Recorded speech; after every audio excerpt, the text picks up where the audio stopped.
Good morning, grade 10. Welcome sa ating MAPE class at we are in the lesson 2, Arts, Postmodernism, and Contemporary Art. So, let's begin our lesson. So, postmodernism was a reaction against modernism. Postmodern artists believe that art is for everybody. They believe that art should be inclusive and the meaning a viewer gives the artwork is as valid as the artist. For postmodern artists, the artwork is secondary to the concept behind the art. So, postmodernism, uh, naniniwala sila na ang art ay para sa lahat at kung ano ang pagkakadefine ng isang viewer ng isang nilikha ng isang artist ay valid yun. So halimbawa nagdrawing ako ng isang ibon at ang tingin ng isang tumitingin ay ito ay dragon, ay valid yun kasi para sa kanya dragon yun. So ito yung part ng postmodern modernism. They believe that art should be inclusive and the meaning a viewer gives the artwork is as valid as the artist. So, kung ano yung pagtingin ng viewer ay valid. Okay? So, then contemporary art is the art of the present. So, ang tawag dito sa contemporary art is art of the present. So, may pagkakaiba din naman sila. So, postmodern and contemporary art are two different terms. Postmodern art is a style and attitude that started in 1970 and has a fixed length, while contemporary art refers to artworks made within a 50-year period until the present. Okay? As of the moment, contemporary and postmodern art exist in the same time frame. Okay, so halos nagkasabay din naman ito. So, kahit may pagkakaiba sila, ay halos nagkasabay din sila. So, we have some example of postmodern and contemporary art forms and style. So, first is pop art. So, pop art was a movement that began in mid-1950s in the United Kingdom and 1950s in the United States. So, its name was coined by British curator Lawrence Alloway. He used it to label an art movement that began to emerge in New York and London that uses image from popular culture and products. So, pop art is expressed by daring, simple, and everyday images from contemporary culture.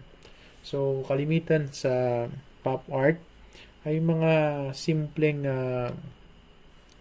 artwork na ginagamit sa pag-advertise ng isang produkto. Halimbawa, yung example natin dito sa book nyo, yung Campbell Soup cans no 1968 by Andy Warhol. So, may mga ginagamit sila na paraan para ma-express yung kanilang art. So, pop art comes from common images used in pop art comes from advertisement, packaging, comic strips, movie star, celebrities, among others. So, ito yung mga pop art. Okay? So, ginagamit nila yung movie industry, yung advertisement, yung mga movie star, even sa para mga comic style. Okay? So, another example is happening. Happening was an avant-garde art form which developed during the Dada movement in the early 20th century in its earliest form. Happening were events where artists came together and presented spontaneous performance that combined the element of drama and visual art. The idea was to remove the difference between life and art and the spontaneity that comes from knowledge that they would be the art. So, kalimitan ito yung mga tao na kagaya nung nasa picture, yung Argentine artist Marta Minujin wrapped in a newspaper in Rio de la Plata, bordered between Argentina and Uruguay. So, dito, pinapakita dito yung kakaibang art kasama yung artist. So, next is performance art.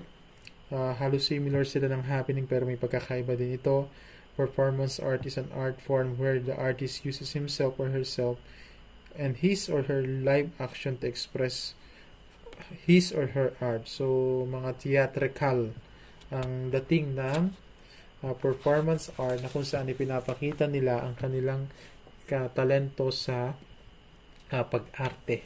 Okay? So, yan yung tinatawag natin na performance art.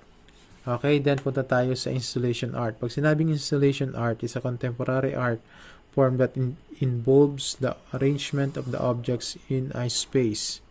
One of the defining features of installation art is the way it allows the viewer to be in the artwork. So, pag sinabing installation art, may ginagamit nilang isang lugar para doon i-set up yung kanilang art at ang kagandahan nito yung mga viewer nagiging part ng art. Okay? So kagaya nung nasa picture na ng book nyo, in Embankment ng 2005 by Rachel White-Reed. So kung mapapansin nyo, yung kanyang art parang Lego tapos nakakapasok yung mga tao. So nagiging part yung viewer ng art. Okay? So graffiti, also known as street art, is one of the more controversial of the contemporary art forms. So, pagdating sa graffiti, ang tingin dito ng iba ay parang vandalism.